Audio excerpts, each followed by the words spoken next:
নমস্কার বন্ধুরা, নমিতার কিচেনে আপনাদের সবাইকে স্বাগত। তো আজকে আমি তৈরি করব ডাল ভরা আলুর রেসিপি। আপনারা শুরু থেকে শেষ পর্যন্ত আমার সাথে থাকুন। তার জন্য দেখতে পাচ্ছেন এখানে আমি নিয়েছি কিছুটা আলুটা ছুলে নিয়েছি, আর তার সাথে নিয়েছি কিছুটা মুসুরি ডাল, এটা আমি বেটে নিয়েছি। এবার আমি এই আলুটাকে মাঝখান দিয়ে কেটে নেব। সবগুলো আলু আমি মাঝখান দিয়ে কেটে নিয়েছি। এবার আমি একটা চামচের মাধ্যমে আলুর ভিতরের অংশগুলো বের করে নেব। দেখুন, আমি আলুর ভিতর থেকে আলুর কিছুটা অংশ বের করে নিয়েছি, একদম গোল করে। এগুলো হচ্ছে আলুর ভিতর থেকে যে অংশটা বেরিয়েছিল সেইগুলো। এগুলো আমি ছোট ছোট করে কেটে নিয়েছি। এবার এর সাথে দিয়ে দেবো ডাল, বেটে রাখা ডালটা। এর সাথে এখন আমি একটু হলুদের গুঁড়ো আর লবণ আর ডাল এটা একসাথে মাখিয়ে নেব। পুরোটা মাখানো হয়ে গেছে। এবার আমি এইগুলো কেটে রাখা আলুর মধ্যে ভরে নেব। দেখুন, আমি আলুর মধ্যে যে পুরটা বানিয়েছিলাম সেই পুরটা পুরোটা আলুর ভিতরে দিয়ে দিয়েছি। এই যে দেখুন পুরোটা।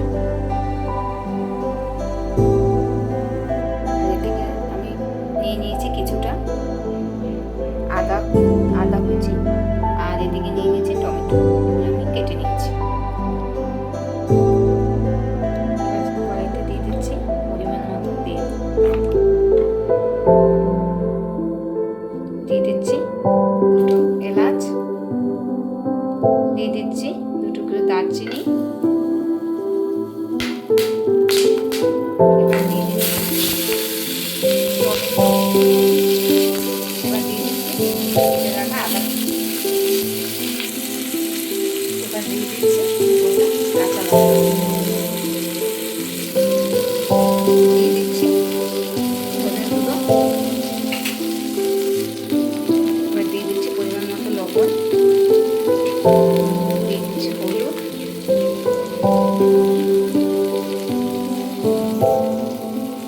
দিয়ে দিচ্ছি লঙ্কার গুঁড়ো।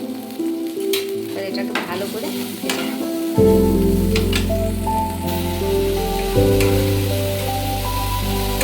মশলাটা ভাজা আমার হয়ে গেছে। এবার আমি এটাকে পেস্ট করার জন্য নামিয়ে নেব। বেঁচে রাখা মশলাটা আমি একবার মিক্সিতে নিয়ে নিচ্ছি, এটাকে এবার পেস্ট করে নেব। এবার কড়াইতে দিয়ে দিচ্ছি সাদা তেল পরিমাণ মতো।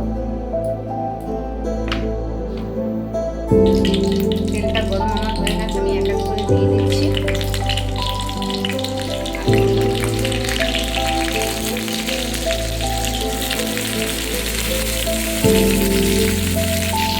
সবগুলো আমি তেলের মধ্যে দিয়ে দিচ্ছি। এটাকে আমি 5 মিনিটের জন্য ঢাকা দিয়ে রাখবো। আমি 5 মিনিট পরে ঢাকনা খুলে সবগুলো উল্টে নেব।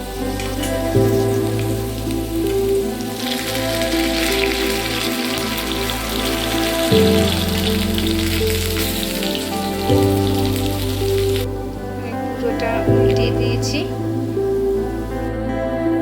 এবার আমি উল্টে দেব। এই যে দেখুন কত সুন্দর হয়েছে ভিতরে। সবগুলো আমার উল্টানো হয়ে গেছে। দেখুন কালারটা কত সুন্দর হয়েছে ভাজাটা। এটা একদম মিডিয়াম আঁচে ভাজতে হবে। আলুগুলো খুব সুন্দরভাবে সিদ্ধ হয়ে গেছে। এবার এটা তুলে নেব। এটা থালাতে নামিয়ে নিলাম। এবার ভেজে রাখা এই তেলের মধ্যে দিয়ে দিচ্ছি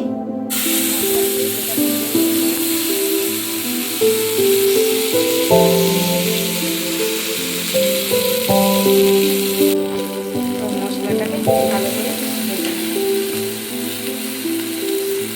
দেখুন মশলাটা থেকে কত সুন্দর একটা তেল বেরিয়ে গেছে। এবার দিয়ে দিচ্ছি আমি পরিমাণ মতো জল। এবার জলটা ফুটে ওঠা পর্যন্ত অপেক্ষা করব। জলটা ফুটে উঠেছে, এবার দিয়ে দিচ্ছি ভেজে রাখা আলুগুলো।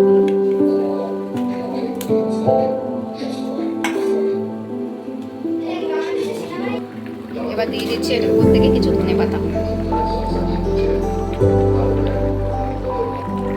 এটা আমার হয়ে গেল, পুরো তৈরি হয়ে গেছে। এবার উপর থেকে নামিয়ে নেওয়ার আগে দিয়ে দিচ্ছি কিছু গরম মশলা।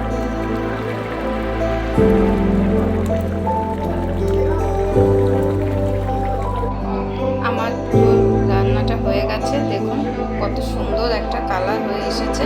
আপনারা বাড়িতে এভাবে অবশ্যই ট্রাই করবেন,